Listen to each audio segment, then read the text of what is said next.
5, the Handyman. The office was already too hot, not temperature-wise, though yes, the aircon had gone feral again and was now producing the ambient breath of Satan himself. But politically, something was of a tension in the air. You could hear it in the way Leanne typed with a little more spite. Smell it in the overripe banana someone had abandoned in the kitchen like a passive-aggressive landmine. And then the door slammed open. There he stood, Ray Williams, 21 years old, biceps full of blind confidence, and sawdust in his soul, wearing wraparound sunglasses indoors, a fluorescent tradie vest he definitely bought from Super Cheap Auto, and wielding a Makita drill like a cowboy with a death wish.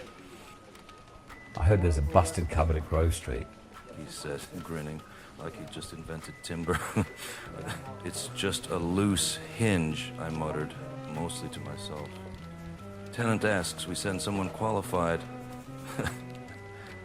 That's me, mate. Top of my class in Year 12 woodshop. Leanne whispered behind her monitor.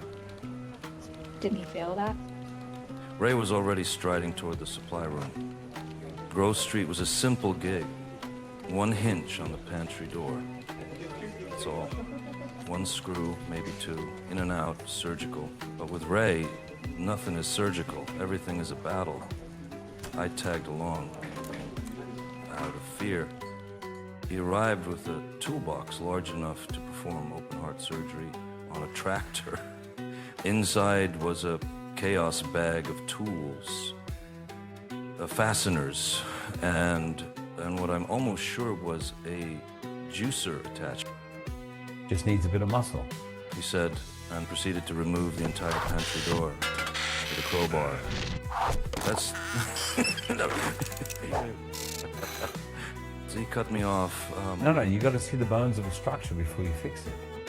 It's fiberboard. Exactly. He then pulled out an electric planer.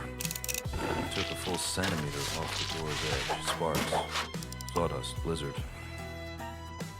Tenant standing behind us, arms folded, mouthing what the hell at me, like I had any control over the situation. Then came the glue, Ray's solution to reattaching the hinge. 2 wood screws, half a tube of construction adhesive, and a belt. We'll clamp it like this overnight, He said, strapping the door to the frame like a hostage. Ray, I said, watching the adhesive ooze like radioactive sap. This is a rental. Yeah, but I'm a perfectionist. Back at the office, I tried to report the repair to Chad. Your son used industrial-grade adhesive to install a single hinge. That's initiative. He sanded the tenant's Tupperware in the process. It'll buff out. He glued the door shut, Chad. It's a cupboard tomb now. Chad leaned back in his chair, arms folded behind his head like a man admiring a sunset of failure. John, He said, Ray's just finding his feet. We've all made mistakes. not with epoxy resin, we haven't. Have you ever glued yourself to a cabinet? No? Then don't judge those who try. I returned to Grove Street the next day. The door, still strapped like I was prepping for a moon landing. The tenant had left a sticky note. If this is what qualified looks like, I'm taking up carpentry myself. I didn't even write a report. Just logged it as status attached by Hope. Back at the office, my attention was drawn to the air conditioner again. That humming, wheezing, mostly dead beast bolted into the office wall above the photocopier like a war relic. The kind of appliance that had seen things, possibly combat, and wasn't prepared to serve anyone who hadn't earned its respect. I was halfway through lodging a maintenance request for a broken oven. Tenant claimed it screamed during preheat, which I believed when the sales team stormed into the property bullpen like it was an active crime scene. Jason, no surname needed, they're all Jason, marched in like Napoleon with a spray tan, holding a thermometer in one hand and a bottle of coconut water in the other. It's 31 degrees in the East Wing. He declared like he'd just returned from the Sahara. Leanne didn't look up from her keyboard. You'll survive, sunshine. No, Jason said with theatrical suffering. we won't. Do you know what sweat does to linen? I knew, because I was wearing polyester and already fermenting. He pointed at the aircon unit above us. Why do rentals get cold air and sales gets a hot box? Because this is where actual work happens, I muttered before I could stop myself. Jason bristled. Leanne smirked.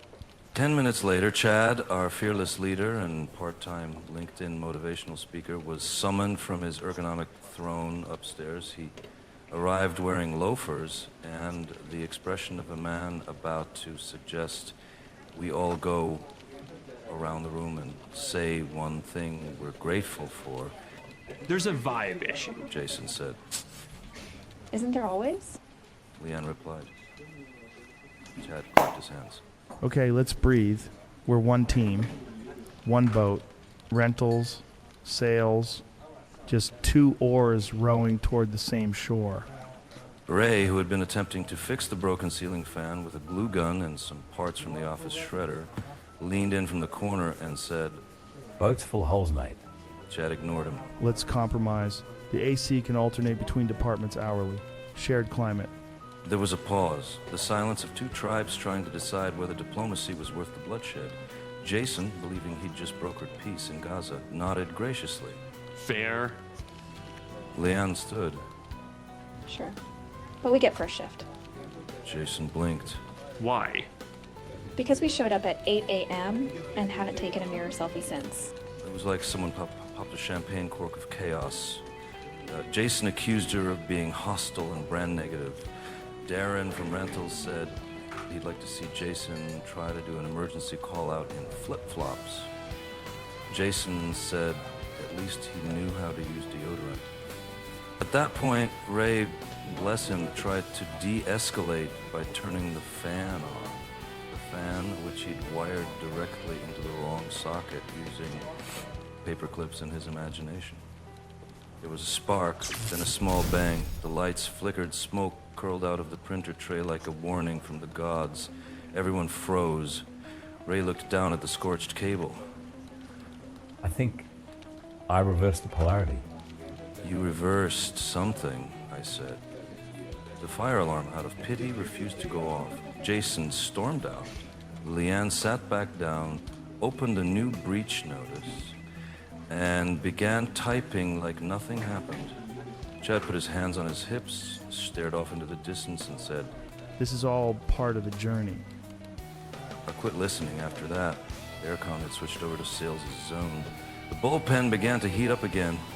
I loosened my tie, drank stale coffee, and wrote a note to myself, buy a portable fan.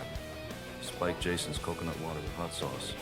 Update CV. At 5:01 p.m., the thermostat read 33 degrees.